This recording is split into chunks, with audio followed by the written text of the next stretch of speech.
विश्व हिंदू परिषद की press conference हुई और उसके अंदर सत्येंद्र जैन जो कि पहले ही ये बात कह चुके हैं कि मेवात में रहना है तो सही ढंग से रहो, यानी वो पूरी तरीके से धमकाते हुए नजर आते हैं कि मेवातियों को जिस तरीके से धमका रहे हैं और किन मेवातियों को धमका रहे हैं, वो एक समुदाय को धमका रहे थे। तो उसी तरीके से विश्व हिंदू परिषद ने कहा कि हमें किसी से परमिशन लेने की जरूरत नहीं है। क्यों परमिशन लेने की जरूरत नहीं है? धारा 144 लगी हुई है और सिर्फ ये जो यात्राएं हैं, ये जो शोभा यात्रा है, ये सिर्फ नूह में निकलेगी, मेवात में निकलेगी, देश के और दूसरे कोने में निकालिए और दिल्ली में निकालिए, हरियाणा में आप निकालने की बात करते हैं, आप मध्य प्रदेश में निकालिए, नूह में क्यों? नूह का माहौल बार बार खराब करने की कोशिश क्यों? देखिए जाहिर है क्योंकि अभी जिस तरीके से 2024 के चुनाव हैं और 2024 के चुनाव को देखते हुए ये लगातार इनको टारगेट दिया गया है और ये माहौल बिगाड़ने की कोशिश कर रहे हैं। क्योंकि अभी जब शोभा यात्रा निकली थी तो देखिए किस तरीके से वहां पर लोग यात्रा में किस तरीके से हथियारों से लैस होकर के की यात्रा निकाली थी। AK-47 जैसे हथियार तक लोगों के हाथों में थे और आप कह रहे हैं कि शोभा यात्रा निकाली जाएगी जो अधूरी रह गई है, यानी कि अब जो काम अधूरा रह गया, अब आप क्या बम बारूद लेकर के पहुंचेंगे जिससे लोगों के घरों को उड़ा देंगे? जो अभी स्टे मिला है जिन लोगों को, जिनके घरों को बुलडोज नहीं किया गया है, उनके क्या बम बारूद लेकर के जाकर के घरों को सीधा उड़ाएंगे? तो देखिए ये क्या मकसद क्या है? मकसद साफ है, राजनीतिक मकसद है और उस मकसद को सिर्फ पूरा करने का सिर्फ और सिर्फ एक ही जो नीति है वो यही है कि मुसलमानों के लोगों को टारगेट करो, उनके घरों को टारगेट करो और गोला और बारूद लेकर के और बंदूकें लेकर के वहां पर पहुंचो और फिर उसके बाद शोभा यात्रा के नाम पर विक्टिम कार्ड खेलो कि हम तो शोभा यात्रा निकाल रहे थे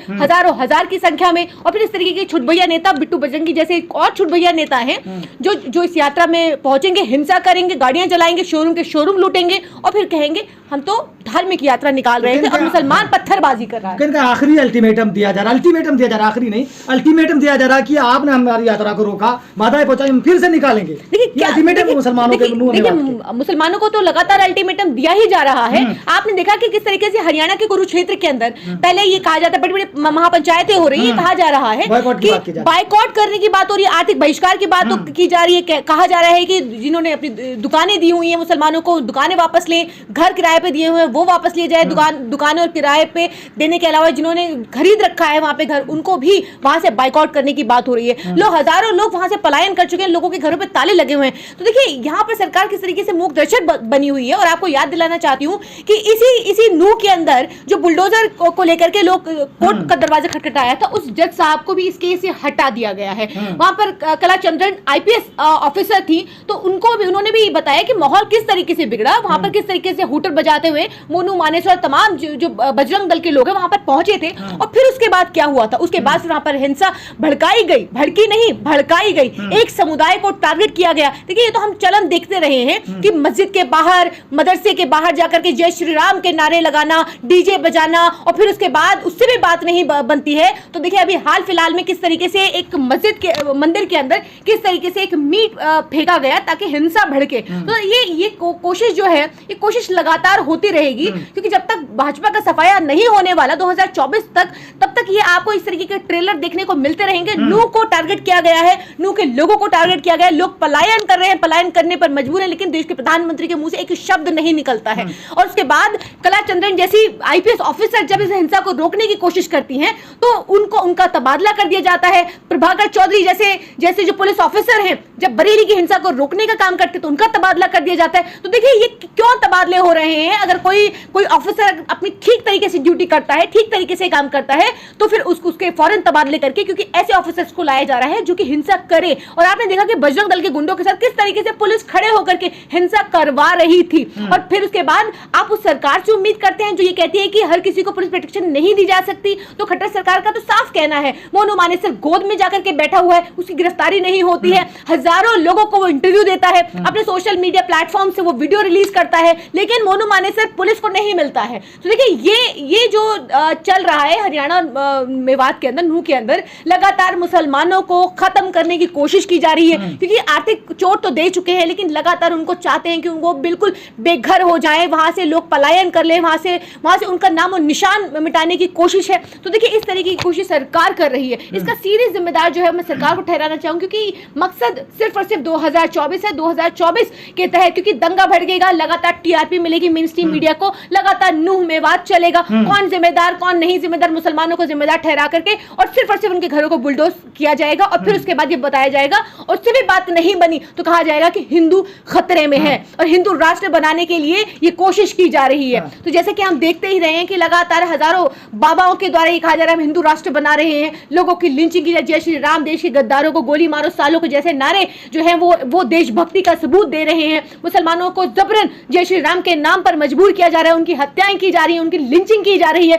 मुसलमान बच्चों को तालीम लेने से रोका जा रहा है, मुसलमान लड़कियों के किस तरीके से हिजाब और नकाब खींचे जा रहे हैं। ये मुसलमानों की स्थिति है यहाँ पर हिंदुस्तान के अंदर। आजादी के बाद से किस तरीके से फूट डालो राज करो की नीति के साथ भाजपा काम करती रही है और देश की जड़ों को खोदती रही है और खोखला आज इन 9 सालों के अंदर भाजपा ने जिस तरीके से देश को खोखला कर दिया है। हर समुदाय हर कोई यहाँ पर परेशान है, कोई महंगाई से, कोई भुखमरी से, कोई बेरोजगारी से, लेकिन यहाँ पर देश के प्रधानमंत्री यूएस में जाके कहते हैं सब चंगा सी, सब ठीक है, यहाँ देश सेक्युलर है, यहाँ पर हर रोज मुसलमानों की लिंचिंग होती है, देश के अंदर हर रोज एक दिन के अंदर 77 महिलाएं बलात्कार होती हैं और कहते हैं यहाँ पर सब कुछ ठीक है। देखिए जब पूरी सरकार ही इसके अंदर मिली हुई है और पूरी कहते हैं दाल ही काली है, तो फिर आप किससे ये उम्मीद करेंगे कि इसके अंदर कौन जिम्मेदार और कौन जिम्मेदार नहीं है। देखिए मोनू मानेसर किस तरीके से, और अभी से नहीं पिछले 9-10 सालों से किस तरीके से अवैध वसूली करता था बॉर्डर पर,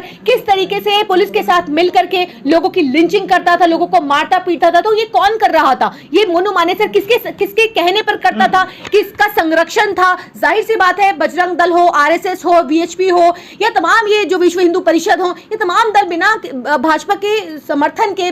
बिना संरक्षण के काम नहीं कर सकते। और देखिए किसी की ना अरेस्टिंग होती है, ना किसी के खिलाफ किसी तरीके की कोई कार्यवाही होती है, तो साफ है देखिए सब कुछ पूरा आईना साफ है कि किस तरीके से जो खास करके समुदाय को लगातार टारगेट किया जा रहा है, ये बिल्कुल शीशे की तरह साफ नजर। आखिरी सवाल यह है कि जामिया में अभी प्रदर्शन हुए तो वहाँ के जो मेवात के छात्र थे उन्होंने कहा कि पुलिस मुसलमानों को पकड़ कर ले गई, लेकिन उन मुसलमानों को छोड़ा जा रहा है जो 2 लाख 3 लाख 5 लाख रुपए दे रहे हैं, ये आरोप लगा रहे थे जामिया की छात्र जो मेवात के हैं। देखिए जिस तरीके से जामिया के बच्चों का प्रदर्शन था, मैंने देखा कि काफ़ी बच्चे वहाँ पर, काफ़ी स्टूडेंट्स वहाँ पर देखिए मेवात से थे और उनका ठीक है, उनका जो